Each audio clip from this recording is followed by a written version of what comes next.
නමයි තඳුරයි කියලා කියන්නේ. හරි. මම තුසිත පෙරේරා මම සිවිල් සංවිධාන වෘත්තීය සමිතියක මුතුවේ කනගුම් කරන හැටියටත් ඉදිකිරීම වෘත්තීය සමිති සම්මේලනයේ ජාතික සංවිධානයට කටයුතු කරනවා. අපි මතක් කරන ආණ්ඩුවට ඊට වසර 4කට ඉස්සෙල්ලා මේ ආණ්ඩුවේ ඉන්න මැති ඇමතුරුත් එක්ක අපි මේ අරගලය පටන් ගත්තේ මේ බොරැල්ල හන්දියෙන් කියලා අපි මේ ආණ්ඩුවේ මැති ඇමතුරුන්ට මතක් කරනවා. එදා අපි අරගල කරේ ජනතාව වෙනුවෙන්. එදා අපි අරගල කරේ මිනිස්සුන්ගේ ජීවන වියදම වෙනුවෙන්. එදා අපි අරගල කරේ දූෂිතය පරාද කරලා ප්‍රජාතන්ත්‍රවාදී ආරක්ෂා කිරීම වෙනුවෙන්.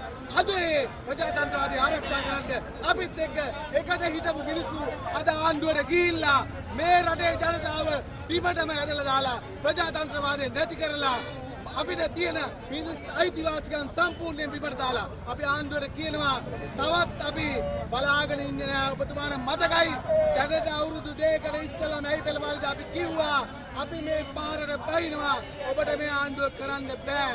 ඒක නිසා මේක ප්‍රජාතන්ත්‍රවාදය රැකලා දීලා මේ ආණ්ඩුව මේ දඩතාව පීඩනයට පත් කරපු ආණ්ඩුව හන්දි පෙතනින් ඉවත් වෙලා යන්න කරන්න පුළුවන් කෙනෙකුට දෙන්න කියලා අපි කියනවා.